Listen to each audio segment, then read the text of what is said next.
નમસ્કાર દર્શક મિત્રો, આપ જોઈ રહ્યા છો સાઈ ગ્રુપ મીડિયા હાઉસ સંચાલિત ઝટપટ ન્યૂઝ। તાપી નદીના તટે વસેલું સુરત શહેર અનેક ઐતિહાસિક સ્થળો આવેલા છે, જે સુરતના ઇતિહાસની યાદો તાજી કરે છે। સુરતમાં 400 વર્ષ જૂની શિવાજી મહારાજની સુરંગ વિશે આજે અમે તમને અમારા ચેનલના માધ્યમ દ્વારા જણાવીશું। સૌ કોઈ જાણે છે કે શિવાજી મહારાજ સુરતના અનેક સ્થળો સાથે શિવાજી મહારાજનું જોડાણ છે। ત્યારે સુરતના દુંભાલ વિસ્તારમાં આવેલ દુંભાલ નરેશ મંદિરમાં એક પૌરાણિક સ્થળ છે, જે 400 થી પણ વધુ વર્ષ જૂની શિવાજી મહારાજની સુરંગ માટે જાણીતું છે। આ સુરંગનો સંબંધ શિવાજી મહારાજના સમય સાથે હોવાનું માનવામાં આવે છે અને તે સુરતના ઇતિહાસનો એક મહત્વપૂર્ણ ભાગ છે। સુરંગ અને તેનું રહસ્ય। આ પ્રાચીન સુરંગ દુંભાલ નરેશ મંદિરમાં આવેલી છે। એવી માન્યતા છે કે જ્યારે શિવાજી મહારાજ સુરત આવતા હતા ત્યારે તેઓ આ સુરંગનો ઉપયોગ કરતા હતા।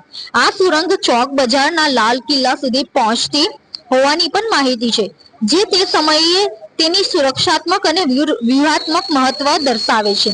સુરંગની અંદર એક દુર્લભ લલિતાંબિકા યંત્ર પણ સ્થાપિત કરવામાં આવ્યું છે, જે તેની આધ્યાત્મિક અને ઐતિહાસિક મૂલ્યમાં વધારો કરે છે। આ મંદિરની સ્થાપના પણ શિવાજી મહારાજના સમયમાં થઈ હોવાનું કહેવાય છે। મંદિરમાં રામજી ભગવાન, બાલાજી, હનુમાનજી, મહાદેવજી અને બહુચરા માતા સહિત અનેક દેવી દેવતાઓની પ્રતિમાઓ બિરાજમાન છે, જે તેને ભક્તો માટે આસ્થાનું કેન્દ્ર બનાવે છે। આ સુરંગ અને મંદિર સુરતના સમૃદ્ધ ઇતિહાસ અને શિવાજી મહારાજના આ સ્થળ સાથેના જોડાણનો પુરાવો છે। તો આવો જાણીએ આ બાબતે મંદિરના પૂજારી શું કહે છે।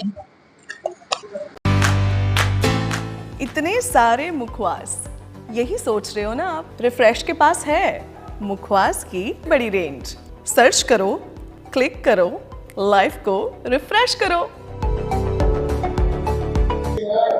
आपका नाम और ये मंदिर कहाँ पे है? हमारा नाम है जतिनगिरी अनिलगिरी गोस्वामी। ये छत्रपति शिवाजी महाराज के टाइम का मंदिर है। उनके गुरु समत रामदास स्वामी जी ने हनुमान जी की प्राण प्रतिष्ठा किया है। यहाँ पर इतिहास में जो अपन सुनते हैं कि शिवाजी महाराज सूरत में आए थे, तो वो है ये जगह जहाँ पर से यहाँ शिवाजी महाराज ने अंडरग्राउंड रास्ता बनाया था, जो यहाँ से चौक बाजार किले में निकलता है। और यहाँ प्राचीन 450-500 साल पुराना ये मंदिर है। तो यहाँ पर शिवाजी महाराज आए थे, उनके गुरु के हाथ से स्थापित किया हनुमान जी का मूर्ति का पूजा करने के बाद में उन्होंने अंडरग्राउंड सुरंग बनाई थी, जो यहाँ से चौक बाजार किले में निकलती है। जी, ये जो सुरंग बनाई गई थी वो उसमें क्या प्रस्थापित किया हुआ है, उसका महत्व क्या है? इस गुफा के अंदर में पहले यहाँ से घोड़े पे बैठ के जाए ऐसा सुरंग का रास्ता था।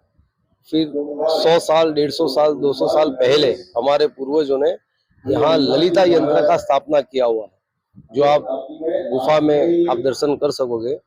और शिवाजी महाराज यंत्र जो है वो ललिता यंत्र है। 51 शक्तिपीठ का इनमें समन्वय है। આ સુંદર સૃષ્ટિને નિહાળવા માટે હજારો લોકો પાસે દ્રષ્ટિ નથી અને એ ત્યારે જ શક્ય બને જ્યારે કોઈ ચક્ષુદાન કરે। તો તમારા સ્વજનો સાથે મળી એક સુનિશ્ચય લઈએ, ચક્ષુદાનને પરિવારની પરંપરા બનાવીએ। Visit Sant Punit Chakshu bank, Rotary eye institute Navsari. Call 7069006329।